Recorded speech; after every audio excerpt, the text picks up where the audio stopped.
ಚಪಾತಿ ತಿನ್ನುವುದರಿಂದ ಇರುವ ಹಲವಾರು ಪ್ರಯೋಜನಗಳು ಅನೇಕರಿಗೆ ಇಂದಿಗೂ ತಿಳಿದಿಲ್ಲ. ಕೇವಲ ಒಂದು ಚಪಾತಿ ಅಥವಾ ರೊಟ್ಟಿಯಲ್ಲಿ ಎಲ್ಲಿಲ್ಲದ ಪೋಷಕಾಂಶಗಳು ಅಂದರೆ vitamin B1, B2, B3, B6 ಮತ್ತು ವಿಟಮಿನ್ B9 ಹಾಗೆಯೇ ಕಬ್ಬಿಣದ ಅಂಶ, ಕ್ಯಾಲ್ಸಿಯಂ, ಫಾಸ್ಫರಸ್, ಮ್ಯಾಗ್ನೀಷಿಯಂ ಮತ್ತು ಪೊಟ್ಯಾಷಿಯಂನ ಎಲ್ಲ ಅಂಶಗಳು ತುಂಬಿ ತುಳುಕಾಡುತ್ತವೆ. ಇಷ್ಟೇ ಅಲ್ಲದೆ ನಮ್ಮ ಜೀರ್ಣಾಂಗದ ಆರೋಗ್ಯಕ್ಕೆ ಸಹಕಾರಿಯಾದ ನಮ್ಮ ದೇಹದ ರಕ್ತದಲ್ಲಿನ ಕೊಬ್ಬಿನ ಅಂಶವನ್ನ ಕಡಿಮೆ ಮಾಡುವ ಮತ್ತು ಮಲಬದ್ಧತೆಯನ್ನ ನಿವಾರಣೆ ಮಾಡುವ ಅಗತ್ಯವಾದ ಫೈಬರ್ನ ಅಂಶವೂ ಕೂಡ ರೋಟಿ ಅಥವಾ ಚಪಾತಿಯಲ್ಲಿ ತುಂಬಿದೆ.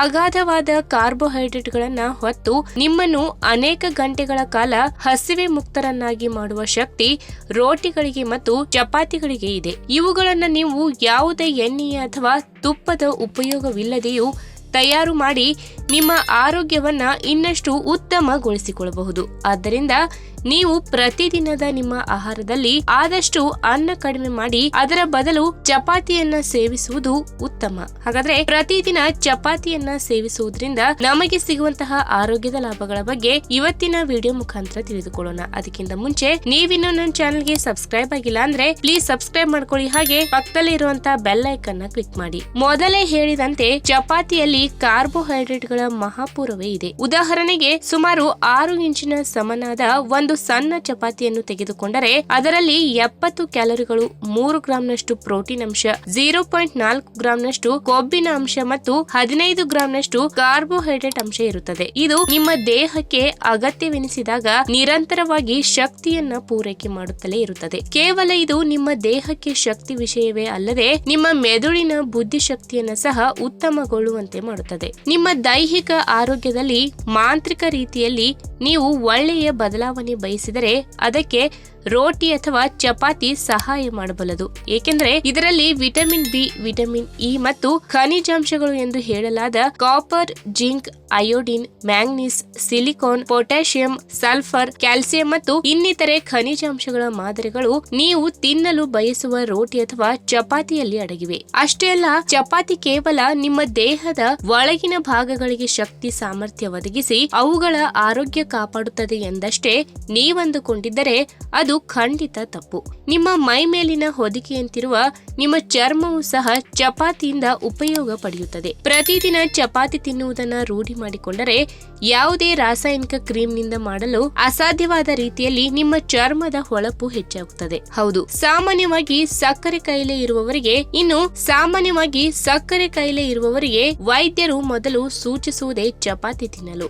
ಹಾಲಿನಲ್ಲಿ ಅದ್ದಿದ ಚಪಾತಿಯನ್ನ ತಿನ್ನುವುದರಿಂದ ರಕ್ತದಲ್ಲಿನ ಸಕ್ಕರೆ ಅಂಶ ಕಡಿಮೆಯಾಗುತ್ತಾ ಬರುತ್ತದೆ. ಇದರಿಂದ ಅಧಿಕ ಡಯಾಬಿಟಿಸ್ ಹೊಂದಿರುವವರು ತೊಂದರೆಗೆ ಸಿಲುಕುವುದು ತಪ್ಪುತ್ತದೆ.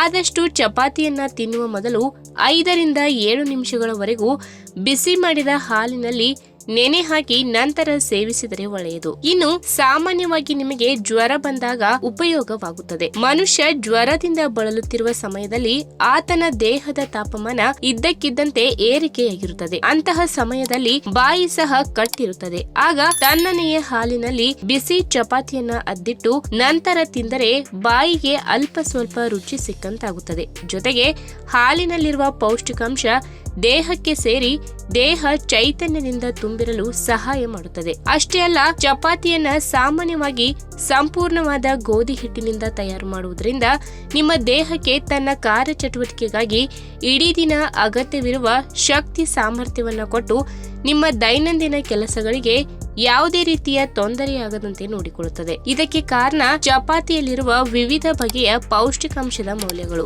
ಇದೇ ಕಾರಣಕ್ಕೆ ವೈದ್ಯರು ಕೆಲವೊಂದು ಕಾಯಿಲೆಗಳಿಗೆ ಚಪಾತಿಯೇ ಸೂಕ್ತ ಎಂದು ಸೂಚಿಸುತ್ತಾರೆ. ಇದರಿಂದ ನಿಮ್ಮ ದೇಹದ ರೋಗ ನಿರೋಧಕ ಶಕ್ತಿಯು ಉತ್ತಮಗೊಂಡು ಅನೇಕ ರೀತಿಯ ಕಾಯಿಲೆಗಳಿಗೆ ತಡೆಗೋಡೆ ಆಗುತ್ತದೆ. ಇನ್ನು ಚಪಾತಿಗಳಲ್ಲಿ ಮೊದಲೇ ಹೇಳಿದಂತೆ ಕಬ್ಬಿಣದ ಅಂಶ ಯಥೇಚ್ಛವಾಗಿ ಇರುವುದರಿಂದ ನಿಮ್ಮ ದೇಹದ ರಕ್ತದಲ್ಲಿ ಹಿಮೋಗ್ಲೋಬಿನ್ ಅಂಶ ಕೂಡ ಸಮತೋಲನದಿಂದ ಇರುತ್ತದೆ. ನೀವು ಅನಿಮಿಯಾ ಅಥವಾ ಕಬ್ಬಿಣದ ಅಂಶದ ಕೊರತೆಯಿಂದ ಬಳಲುವ ಪ್ರಮೇಯ ತಪ್ಪುತ್ತದೆ.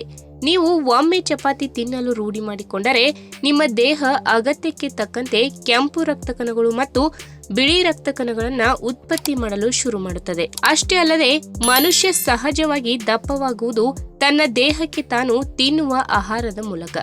ಅಧಿಕ ಕ್ಯಾಲೋರಿಗಳ ಒಳಹರಿವಿನಿಂದ ಇದರಿಂದ ಆತನಿಗೆ ಅರಿವಿಲ್ಲದಂತೆ ಆತನ ದೇಹ ದಪ್ಪವಾಗಿ ಮತ್ತು ಬೊಜ್ಜು ತುಂಬಿಕೊಂಡು ವಿಕಾರ ರೂಪ ಪಡೆದುಕೊಳ್ಳುತ್ತದೆ. ನಂತರ ಮನುಷ್ಯ ತನ್ನ ದೇಹದ ತೂಕ ಇಳಿಸಲು ಅನೇಕ ರೀತಿಯ ಕಸರತ್ತುಗಳನ್ನು ಮಾಡಬೇಕಾದ ಪರಿಸ್ಥಿತಿ ಎದುರಾಗುತ್ತದೆ. ಆದರೆ ಚಪಾತಿಗಳಲ್ಲಿ ಬೇರೆ ಆಹಾರಗಳಿಗೆ ಹೋಲಿಸಿದರೆ ಕ್ಯಾಲೋರಿಗಳ ಪ್ರಮಾಣ ತೀರಾ ಕಡಿಮೆ ಇರುತ್ತದೆ. ನೀವು ನಿಮ್ಮ ದೈನಂದಿನ ಆಹಾರದಲ್ಲಿ ಕ್ಯಾಲೋರಿಗಳ ಪ್ರಮಾಣ ತಗ್ಗಿಸಬೇಕು ಎಂದುಕೊಂಡಿದ್ದರೆ ಅದಕ್ಕೆ ಚಪಾತಿ ಒಳ್ಳೆಯ ಸ್ಥಾನ ತುಂಬಬಲ್ಲದು. ಜೊತೆಗೆ ಚಪಾತಿ ನಿಮ್ಮ ಹೊಟ್ಟೆಯ ಹಸಿವನ್ನ ನೀಗಿಸುವುದಲ್ಲದೆ ಬೇರೆ ಆಹಾರಗಳನ್ನು ನೀವು ಸೇವಿಸಿ ನಿಮ್ಮ ದೇಹದ ತೂಕ ಹೆಚ್ಚು ಮಾಡಿಕೊಳ್ಳಲು ಬಿಡುವುದಿಲ್ಲ. ಇದರಿಂದ ನಿಮ್ಮ ದೇಹದ ಬೊಜ್ಜು ತನ್ನಿಂದ ತಾನೇ ಕರಗುತ್ತದೆ ಮತ್ತು ನಿಮ್ಮ ದೇಹದ ತೂಕ ಕೂಡ ಕಡಿಮೆಯಾಗುತ್ತದೆ. ಇನ್ನು ಚಪಾತಿಯನ್ನು ಆರೋಗ್ಯಕರವಾಗಿ ದೇಹಕ್ಕೆ ಹೊಂದಿಕೊಳ್ಳುವಂತೆ ಮಾಡಿಕೊಳ್ಳುವುದು ಹೇಗೆ ಅಂದ್ರೆ, ನೀವು ಮಾಡುವ ಚಪಾತಿ ಇನ್ನಷ್ಟು ಆರೋಗ್ಯಕರ ಗುಣಗಳಿಂದ ಕೂಡಿರಬೇಕೆಂದರೆ ನೀವು ಚಪಾತಿ ಹಿಟ್ಟನ್ನ ಕಲಸುವ ಸಮಯದಲ್ಲಿ ಹುರುಳಿಕಾಯಿ, ಕ್ಯಾರೆಟ್, ಪಾಲಕ್ ಸೊಪ್ಪಿನಂತಹ ತರಕಾರಿಗಳನ್ನು ತುರಿದ ರೂಪದಲ್ಲಿ ಸೇರಿಸಿ ಕಲಸಿ. ನೀವು ತಯಾರು ಮಾಡಿದ ಚಪಾತಿಯಲ್ಲಿ ಕೊಬ್ಬಿನ ಅಂಶ ಕಡಿಮೆ ಇರಬೇಕಾದ್ರೆ ತುಪ್ಪ ಅಥವಾ ಎಣ್ಣೆಯನ್ನ ಉಪಯೋಗಿಸಬೇಡಿ. ಚಪಾತಿ ಆರೋಗ್ಯದಿಂದ ಕೂಡಿರಬೇಕಾದ್ರೆ ಸಂಸ್ಕರಿಸಿದ ಗೋಧಿ ಹಿಟ್ಟಿನ ಬದಲು ನೀವೇ ಸ್ವತಃ ಅಂಗಡಿಯಿಂದ ಕಾಳು ಗೋಧಿಯನ್ನ ತಂದು ಅದನ್ನು ಹಿಟ್ಟು ಮಾಡಿಸಿ ನಂತರ ಅದರಿಂದ ಚಪಾತಿ ಮಾಡಿಕೊಳ್ಳಿ. ಅಷ್ಟೇ ಅಲ್ಲದೆ ನೀವು ಚಪಾತಿ ಹಿಟ್ಟು ಕಲಸುವಾಗ ರಾಗಿ ಹಿಟ್ಟು, ಸೋಯಾಬೀನ್ ಹಿಟ್ಟು, ಕಡಲೆ ಹಿಟ್ಟು, ಪರ್ಲ್ ಮಿಲ್ಲೆಟ್ ಮತ್ತು ಬಲ್ಗರ್ ಗೋಧಿ ಹಿಟ್ಟುಗಳನ್ನು ಸೇರಿಸಿ ಕಲಸಿ ಚಪಾತಿ ಮಾಡಿದರೆ ನೀವು ತಯಾರು ಮಾಡುವ ಪ್ರತಿಯೊಂದು ಚಪಾತಿಯು ಅಪಾರವಾದ ಪೋಷಕಾಂಶಗಳನ್ನು ಹೊಂದಿರುತ್ತದೆ. ಈ ವಿಡಿಯೋ ನಿಮಗೆ ಇಷ್ಟವಾದಲ್ಲಿ ತಪ್ಪದೇ ಲೈಕ್ ಮಾಡಿ, ಶೇರ್ ಮಾಡಿ, ಹಾಗೆ ನಿಮ್ಮ ಅನಿಸಿಕೆನ ಕಮೆಂಟ್ ಮೂಲಕ ತಿಳಿಸಿ.